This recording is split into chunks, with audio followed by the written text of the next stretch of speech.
William Helmreich is the one-man Lewis and Clark of the 5 boroughs.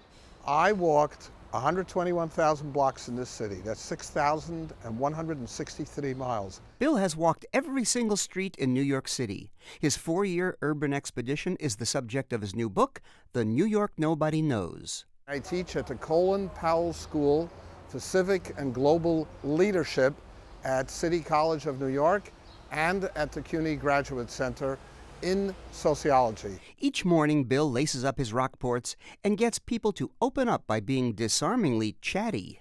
I just say, what's that horse doing in that guy's backyard? Or, is this neighborhood dangerous? Can I get a good apartment here for my son?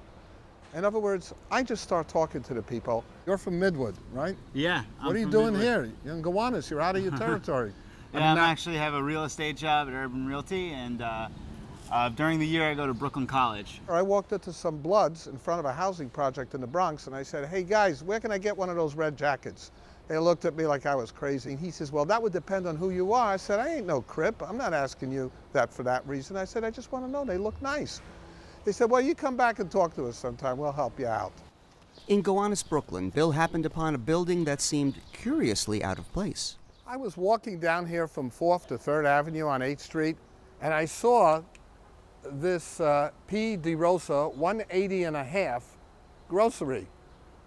And I could not understand what it was doing here because it clearly didn't look functional, and it was on a street that was entirely residential. So what do you think of that? I came down this block, what was it, like 3 weeks ago, and the guy was standing out there who was the grandson. And I told him, that's a grocery store? He says, yeah, many years ago when my grandfather had it. It was once a street that had businesses, and these people came over here 100 years ago from Naples. His wife came over from Sicily, and this store was the man's dream as an immigrant. When he died, his children wanted to keep it there. They wanted to make sure that it stayed that way. Now, I was inside that house, and they have a living room there, and they got books there, and they got a TV and everything else. No groceries. Every Christmas and Easter, they light up the neon signs of Schaefer and Rheingold beer to commemorate the struggles that the grandparents had. I saw this as a remarkable example of filial piety, something that today's generation might not understand. Today's generation is much more techie, much more involved in the present. And this neighborhood, like so many other neighborhoods in New York City, is becoming gentrified. And all sorts of young people are moving here who do not have the collective memory of immigration. Barry, we're on 85th Street between 20th and 21st Avenue in Bensonhurst, Brooklyn. And I just want to introduce you to a fascinating place that I would never have found had I not walked every block in Bensonhurst.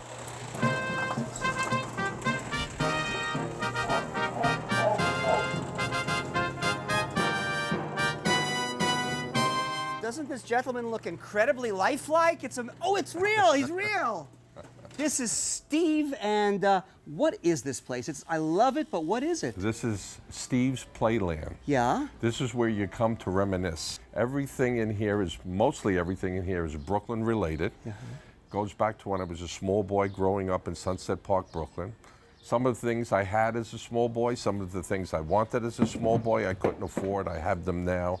So every time I'm a little depressed or the weather's not looking so good, I'll come into my garage, put on some old music, sit down and relax and just chill and reminisce about the old times. I met your lovely wife, Eva. Do you think she would have married you had you had this big collection back then? Well, would she have married me? I doubt it. She probably would have thought I was a lunatic. There you go. I also had the experience of walking by a man's house in Queens who had beautiful flowers in front of his house, and I said, where did you get these beautiful flowers from?